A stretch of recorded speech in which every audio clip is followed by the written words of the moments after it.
I welcome you dearly to the second episode of the About Her podcast. And today I feel very called to talk about the gap that we often experience between what we already know would benefit us, would help us grow, would be the best thing to do, but we are not doing it. This knowing-doing gap is one of the biggest causes of frustration that I have seen in my own life, in the life of my clients, and in society in general. And I think it's something that we should address deeply because this starts very early. This starts through our complete educational journey in school. We are learning. We're putting things in our head. We have the logic that is very aware, but then again, we don't do what we know how to do. How many people who have PhDs or who like deeply studied things, but they are not acting according to these things? And logically, there is no explanation because you know what to do. You have the knowledge, you have accumulated all this wisdom. And there is the sentence, wisdom is power, or knowledge is power. And I think that's only partial truth, because if we're not acting on the knowledge and the wisdom we have, there is no power in us. We are not empowered by this knowledge. So what I want to speak on is the work we can do to close this knowing-doing gap, and why it is there in the first place. So starting with this, why is it even there? For me, it's about us being so trained, so programmed in the time we live in to act purely from a logical standpoint, from a logical perspective. So all the decisions that you make in life, most likely your parents and society have learned to think them through and make them logical and make them fact-based and make them secure in a way. So we as a society gave a lot of importance to how logic things are, and that's purely the head power. But what we are often missing collectively and individually is working with the power of our body, of our heart, of our soul, and taking into account with all the decisions that we make in daily life what our body says. And it's almost to the point of being hilarious to me that we live in these physical bodies, in our vessels, but we kind of give them no power at all. It's just about I need to do that. That's logical. That's the logical next step.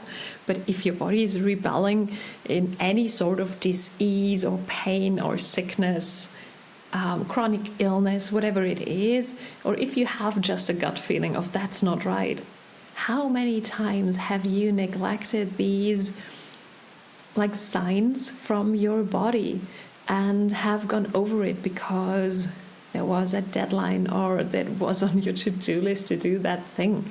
And how many times haven't we taken into account what our body says? And if you take that metaphor of a person that is constantly giving you feedback, but you are never listening to them, at some point they will kind of not give you feedback anymore, not take the energy and time and invest them into giving you feedback because they have learned that you are not taking that into account, that you're not listening. And it's the same with your body.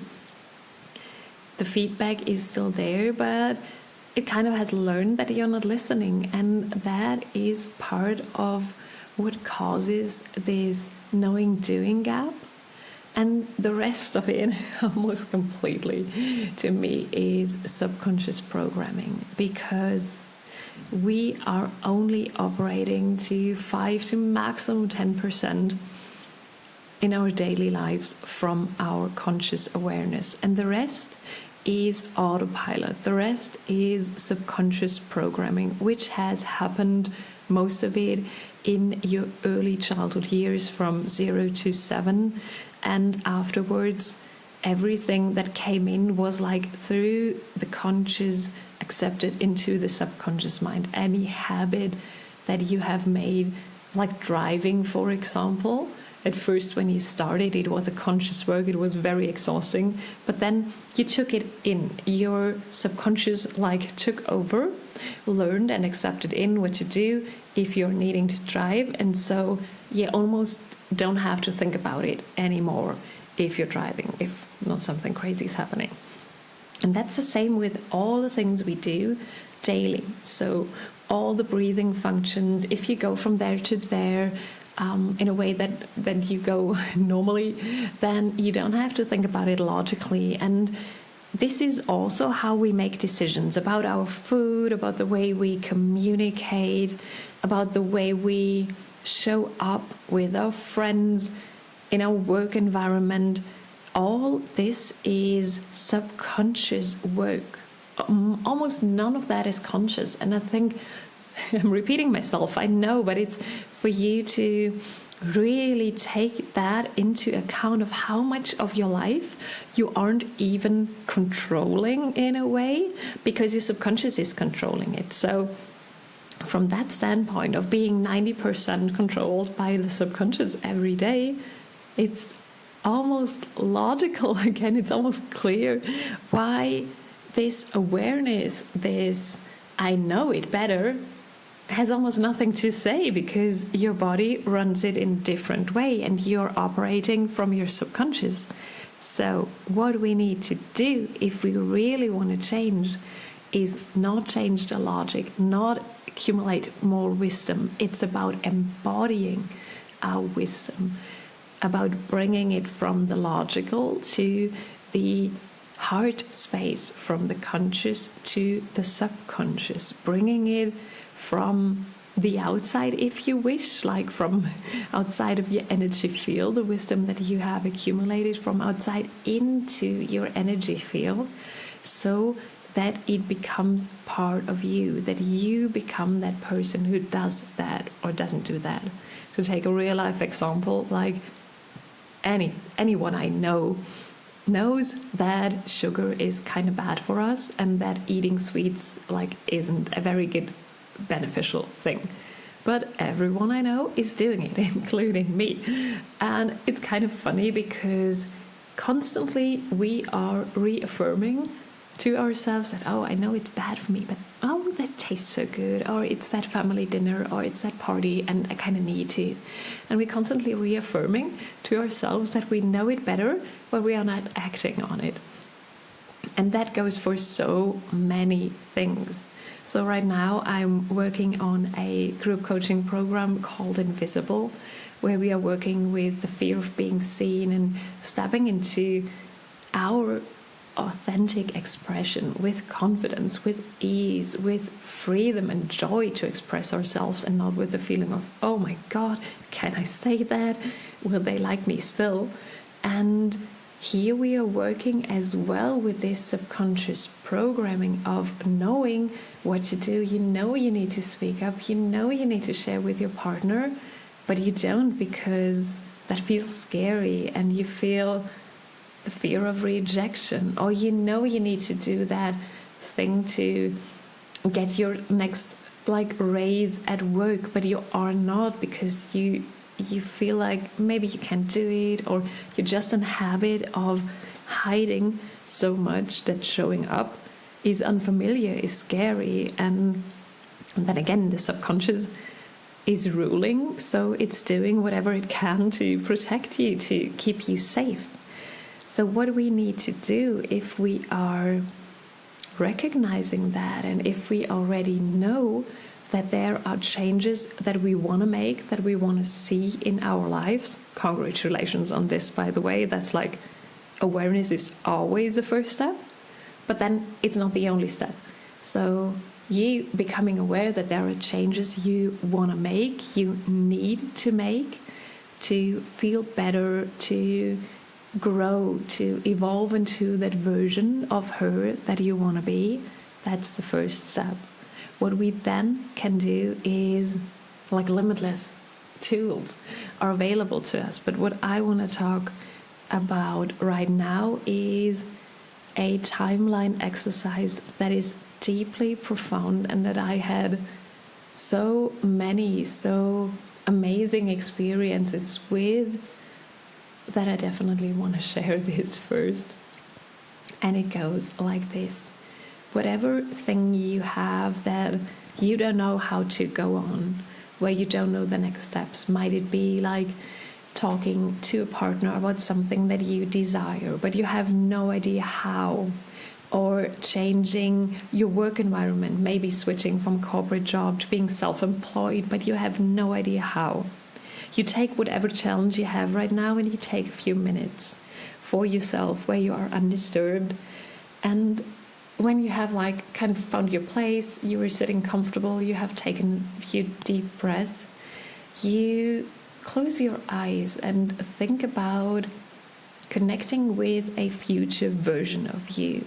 Think about that woman that has accomplished everything that you want to achieve regarding that situation, who has that promotion, who has the ability to talk freely with her partner and share whatever she desires, or who has made that jump from corporate world to self-employment. Connect with that future dream version of you and ask her, what would you do? What is the next steps I can take? What is the advice you would give me? What should I focus on right now? What is the next logical thing for me to do or not to do? And really go into that feeling of her, of that future version of you. How would she feel? She would be, most likely, she would be confident. She would feel authentic. She would be free. She would be joyful because she has everything that she dreamt about regarding that situation. And from that feeling of, think about, what would she say to you? Is it about you just trying out, you believing more in yourself? Is it about a concrete step that you should take, a person that you should call? And really listen to your intuition. It doesn't have to take long, but give yourself a bit of time to see what comes up. It could be a picture coming up, it could be a song, it could be a person that you're suddenly reminded of. Whatever it is, decoding your intuition is your work, and you already have the ability to do it. You know it perfectly, so that's not on me to tell you. But what I can tell you is really focus on this information that you get from your future self. Really take it in. There is no resistance because it's you giving yourself advice. There is no, there's no gap. You are you, always, from whatever perspective you're thinking about it. And when you have that insight, that knowledge, that feeling of expansion that you feel in that state, go say thank you. And then turn around and look at a past version of you that was much further away from that dream version of you, and that hasn't achieved what you have achieved right now in that moment. And give your past version advice. So this is closing a circle. Your future, your present, and your past version are all like talking to each other, connecting with each other, giving each other advice, and that is deeply powerful. So you giving your past version advice that you wished you would have heard, you wish that you would have known in that past time, a week ago, a month ago, a year ago, it doesn't matter, whatever comes to your mind first. And really give her that advice, her that heartful space of, I know you can do it, and that's the steps you need to take, which you already know because you're in that present state and you know what you have done in the past to come there. And so you doing this exercise could take a few minutes, could take a quarter of an hour, doesn't matter. It's you collapsing timelines. It's you receiving advice from a higher version of you and really overlaying all these versions of you. And you most likely will feel a deep inner peace, a calmness, maybe even an alertness if you didn't know what to do and you're kind of like excited to start. Whatever it is, focus on that feeling, and from there you have now steps you can take. You have now a feeling that you can focus on from your future version on what to do. So coming back to the examples of you sharing with your partner, maybe your future self has said something like, don't go into victim mode and talk with him in a like confident state where you already know that he's listening to you because he loves you. Don't go into like, oh, I want to share something with you, I hope you take it okay. But let's say like, darling, I need to share something that's on my heart. Go from the empowered standpoint on. Maybe she said that, or maybe it's like about that switch from the corporate to the self-employed world, and your future version said like, I know you can do it. Look at what you have done already in your life. Look how powerful you are. Connect to that inner strength, or call that person. They can assist you. They can support you. Whatever it is, it will be uniquely to you in that moment, and you're absolutely capable to connect with her. And from there, really embody these action steps. Reflect on them. Journal about them. Speak about them with yourself, with a friend if you wish, and recall them as often as you can. And from my own experience, I can tell you this is quite easily. I know we can tend to forget things in the case of daily life, but that is such a profound experience, you collapsing timelines with your future and past self, that you will remember to do these things, to remember these things, and do that as often as you can, to anchor it in. Journal about it. Take a note, write a note, and put it in your mirror, in your wallet, whatever helps you. You know yourself best. This is a profound exercise that I would do first when in a challenged situation, that I did a week ago when I felt so bad physically and I didn't know how to cope with that. And the experience was amazing. I've never had such an opening up of energy flow that quickly, and such a release of pain that quickly. So yeah, I hope that helps you, and I hope it empowers you to connect with yourself, because this is the starting point to all transformation, is honoring all the wisdom that we have in our body and the needs that our body has. And when we have that, and stop neglecting that because out of logic or out of hustling, out of stress, out of no capacity for reflection, that is like a profound starting point for you stepping into self-acceptance, into self-love, into change, which is what we hear about, which is the whole purpose of the podcast, or my work in general, is like empowering you to believe in yourself, believe in the possibility of change, believe in your potential. And that is also why I've created Invisible, because I've seen so many women struggle with this fear of being seen, with this self-worth issues, with this not enoughness, or this like limits that we have put around ourselves, almost like fences, almost like a prison that we think would keep us safe. But yes, maybe it is, but it also keeps us stuck.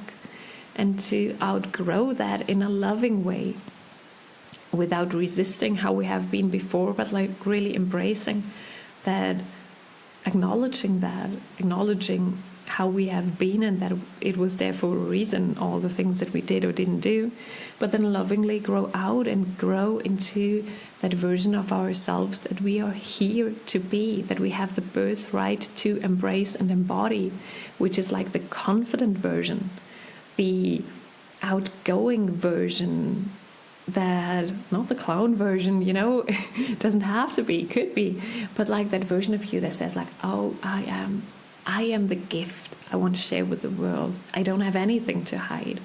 I am the trophy. I am the amazing soul that I came here to be, and I fully embody that. So I'm deeply passionate about that, and I'm really excited that we're starting quite soon. I'm recording this on October 7th, and we start November 4th. So it's not long until I'm finally able to open up that program. And if you're interested in learning more, DM me Invisible or send me a message on Instagram at Let's Change Our Minds, and come on to the content event where I will share a beautiful release exercise, a ritual that I do with all my clients and for myself to release a limiting belief. That's a good starting point, and from there you can see if everything fits for you. And yeah, I would love to have you on, so let's connect if that's interesting to you. And I'm always like deeply in love with all the comments and the shares that you send from the exercises that you might have tried. So let's share our wisdom. I would love to hear from you. I would love to connect, and I'm sending you so much love.